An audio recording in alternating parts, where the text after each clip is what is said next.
Mid CP Nifty की कल expiry है, तो कौन से लेवल पे हमें हीरो ज़ीरो मिल सकता है उसके लिए हम थोड़ा सा यहाँ लॉजिकल ट्रेड देख लेते हैं। अभी एग्जैक्टली आप वन डे कैंडल पे यहाँ देखो तो आपको एग्जैक्टली समझ आ जाएगा कि मार्केट में कल कहाँ हमें ट्रेड मिल सकता है। कल हमें सबसे पहले कितना भी आप जो भी कैपिटल डालो उसका डबल करने के लिए थोड़ा सा यहाँ ट्राई करो, तो यहाँ बहुत अच्छे से आपको ट्रेड मिलेगा। 1:3 1:5 का भी कल ट्रेड मिल सकता है, उसकी प्रोबेबिलिटी बहुत हाई है। इसका रीज़न ये है कि मार्केट यहाँ से ये जो कंजिक्यूटिव पैटर्न ब्रेक करके नीचे गया था, फिर ये slow and study upper side गया, फिर नीचे गया, एग्जैक्टली ये बेस से सपोर्ट बनाने के बाद अपर साइड यहाँ होल्ड किया।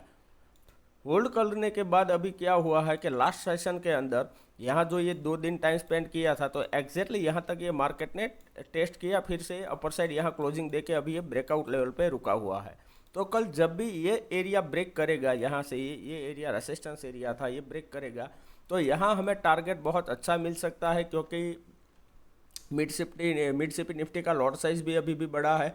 तो यहाँ हम 11,100 से लेके 11,200 तक यहाँ तक हम टारगेट रख सकते हैं, लेकिन वो हम किस तरह से रख सकते हैं वो 15 मिनट चार्ट के अंदर मैं आपको एग्जैक्टली यहाँ हीरो ज़ीरो ट्रेड के लिए ही ओनली बता रहा हूँ। अभी एग्जैक्टली यहाँ क्लोजिंग देख लो मिड सिपी निफ्टी का 10,939.30, और एग्जैक्टली यहाँ पे किस तरह से मोमेंटम हुआ है ये थोड़ा सा 15 मिनट चार्ट में एक बार आप नोट करके रखो कि पहली बार यहाँ टेस्ट हुआ था, सेकंड टाइम यहाँ टेस्ट हुआ था।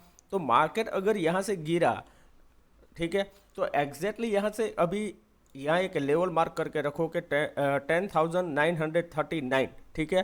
तो 10,939 से मार्केट एग्जैक्टली अगर नीचे आ सकता है तो कहाँ तक आ सकता है ये आपके पास होना चाहिए 10,750, यानी कि यहाँ 200 पॉइंट का पी के साइड आपके पास स्पेस है, ठीक है। वो कैसे कब कर सकते हो मैं आपको थोड़ी देर नेक्स्ट बता रहा हूँ, लेकिन सबसे पहले ये समझ लो। एक दूसरा पॉइंट समझो कि मार्केट यहाँ से देखो अबोव साइड एक ट्रेंड लाइन कंजिक्यूटिव करके आ रहा था, तो ये ट्रेंड लाइन के आसपास से ही यहाँ से ब्रेक हो रहा था। यहाँ फर्स्ट टाइम हुआ, ये सेकंड टाइम हुआ। तो अभी 15 मिनट चार्ट के अंदर हम लास्ट दिन का हम ट्रेड देख लेते हैं कि कहाँ तक यहाँ मार्केट ट्रेड हुआ था। तो मार्केट एग्जैक्टली यहाँ से ओपन हुआ, ठीक है। उसके बाद आप देखो जो क्लोजिंग है ये एग्जैक्टली इसी के आसपास आया है, ये 9:15 के कैंडल के आसपास यहाँ आया है, यहाँ एग्जैक्टली ओपन हुआ था।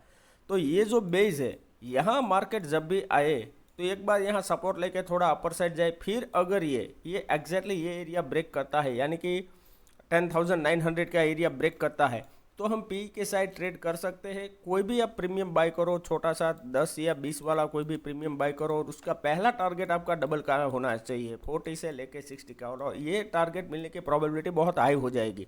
उसका रीज़न क्या है कि ये लेवल सब है, ये लगातार टेस्ट हो चुके हैं। ये सब लेवल यहाँ इतना टाइम स्पेंड किया, यहाँ किया है, तो हो सकता है कि अगर यहाँ से ये टाइम स्पेंड किया और ब्रेक डाउन किया तो यहाँ बहुत अच्छे से मार्केट गिरेगा और आपको हीरो ज़ीरो के ट्रेड के अंदर बहुत अच्छा ट्रेड मिल सकता है। लेकिन अगर बाय चांस मान लो कि मार्केट होल्ड कर रहा है और ये जो लास्ट कैंडल है शार्प जिसके अंदर आपको सेलिंग दिख रहा होगा ये कैंडल का, उसका हाई आप मार्क करके रखो 10,972, ठीक है।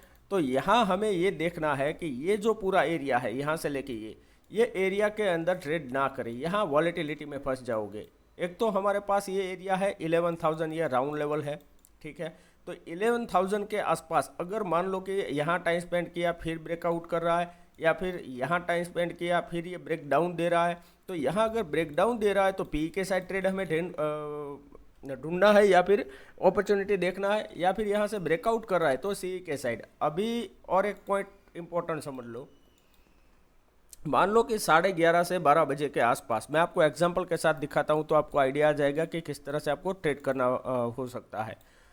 मैं आपको 3 यहाँ एग्जांपल दिखाता हूँ। ये देखो कि मार्केट यहाँ जैसे कि ये पूरा रेंज बनाया, ठीक है, तो रेंज में से ये बाहर निकला तो यहाँ से अपर साइड गया, तो ये जब भी ये रेंज पूरा ब्रेक करता है अपर साइड, तो यहाँ में सी के साइड हीरो ज़ीरो ट्रेड करना है, और इसी कैंडल के अंदर 1:3 1:5 का टारगेट मिल जाएगा। मैं आपको सिर्फ डबल का बोल रहा हूँ, लेकिन 1:3 5 तक आपको टारगेट मिल सकता है, ठीक है। इस तरह से रेंज देखना है। और अगेन एक ये रेंज देखो कि मार्केट यहाँ टाइम स्पेंड किया और डायरेक्ट मॉर्निंग में ही अपर साइड चला गया, फिर यहाँ एक रेंज बनाया, फिर इसी रेंज में फंस गया, तो ऐसे मार्केट के अंदर आपका जीरो हो जाएगा जो हीरो ज़ीरो ट्रेड लिया है। तो इसलिए मैं आपको बार बार बता रहा हूँ कि प्रोबेबिलिटी जब दिखे तभी ट्रेड करो। अगर ऑलमोस्ट इस तरह से ट्रेंडिंग हो गया है मार्केट, तो फिर 12:30 के आसपास प्रोबेबिलिटी बहुत कम हो जाएगी, 50% ही रहेगी। तो आपको कब पता चलेगा कि अगर मार्केट ने मोमेंटम नहीं किया है, वो कैसे पता चलेगा? जैसे कि यहाँ आप देखो कि पहली दो कैंडल में यहाँ मोमेंटम नीचे की ओर हो गया, फिर जिगजैग पैटर्न में थोड़ा सा नीचे आया, अपर साइड गया और अपर साइड जाके यहाँ क्लोज कर दिया। तो इसके अंदर आपको सिर्फ 1:2 तक का ही टारगेट मिल सकता है, या 1:1 का, ठीक है। तो यहाँ एसेट मार्केट के लिए भी आपको रेडी रहना पड़ेगा। इसलिए मैं आपको बार बार बता रहा हूँ कि पूरे कैपिटल से ट्रेड मत करो हीरो जीरो में, कभी एक छोटा सा अमाउंट डाल के आपको हीरो जीरो ट्रेड करना होता है। अभी यहाँ देखो कि इतना बड़ा कैंडल बना, फिर नीचे आया, फिर ये रेंज बनाया है, ठीक है। तो यहाँ रेंज बनाने के बाद अगर मान लो कि आपने यहाँ एक लाइन ड्रॉ कर लिया और फिर ये ब्रेकआउट दिया, तो इसी के अंदर हम हीरो जीरो के लिए सी के साथ ट्रेड किए होते तो भी यहाँ अच्छा पैसा मिलता। फिर ये जो रेंज है, ठीक है, तो ये रेंज का आप एक यहाँ ड्रॉ कर लो, तो ये ब्रेकआउट दिया, अगर बाई चांस चलो इसमें एसएल हिट हो गया या टारगेट आ गया, दैट्स ओके। अदरवाइज फिर यहाँ से ये जब ब्रेकडाउन कर रहा था ये रेंज, तब हम पी के साथ ट्रेड करते, तो यहाँ one of the best trade मिलता, 1:10 तक का यहाँ ट्रेड मिला था उस दिन, ठीक है। फिर ये रिवर्स हो गया, तो इसके अंदर हमें ट्रेड करने की कोई ज़रूरत नहीं है, क्योंकि इसके अंदर ही हमें इतना प्रॉफिट मिल गया होगा कि ये फिर रिस्की ट्रेड लेने की कोई ज़रूरत नहीं रहेगी।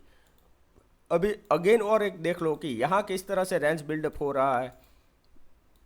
यहाँ ये पूरा रेंज के अंदर था मार्केट, ये रेंज ब्रेक किया, बहुत ही अच्छा मार्केट के अंदर पी के साइड ट्रेड मिला, ठीक है। तो अगेन हमें कल क्या ढूंढना है, एग्जैक्टली ये देखना है कि मार्केट अगर मान लो कि 11,000 से लेके 10,920 से लेके 10,980, यानी कि ये 60 पॉइंट की रेंज के अंदर जितना भी टाइम स्पेंड करता है इसको करने दो। अगर ये यहाँ से ब्रेकआउट दे रहा है तो हम सी के साइड हीरो जीरो ट्रेड करेंगे, अगर ये ब्रेक डाउन दे रहा है तो पी के साइड ट्रेड करेंगे, ठीक है। तो जो भी ट्रेड करो उसके अंदर थोड़ा सा रेंज ब्रेकआउट या ब्रेकडाउन या फिर ट्रेंड लाइन ब्रेकडाउन के ऊपर ट्रेड करो। जैसे कि यहाँ आप एक छोटा सा ट्रेंड लाइन ड्रॉ किया होता तो भी आपको समझ आता कि यहाँ से ये मार्केट ने ये ट्रेंड लाइन टेस्ट किया, अपर साइड गया, फिर ये दोबारा नीचे आया, रीटेस्ट किया, फिर ये बहुत अच्छा सेलिंग आया। तो यहाँ से आप एग्जैक्टली इसी लेवल पे पी के साथ ट्रेड कर सकते थे। तो इसी तरह से थोड़ा सा पेशेंस रख के सोच समझ के ट्रेड करोगे तो कल अच्छा, बहुत अच्छा ट्रेड मिल सकता है हीरो जीरो में, ठीक है। जो भी ट्रेड करो वो अपने फाइनेंशियल एडवाइजर के एडवाइस लेने के बाद ही ट्रेड करो। ये जस्ट एजुकेशनल पर्पज में आपको समझा रहा हूँ, मेरा आपको कोई रिकमेंडेशन नहीं है। वीडियो अच्छा लगा है तो प्लीज़ लाइक कीजिए, शेयर कीजिए, कमेंट कीजिए, ताकि और अच्छे से आपके लिए वीडियो बनाते रहे। Thank you very much.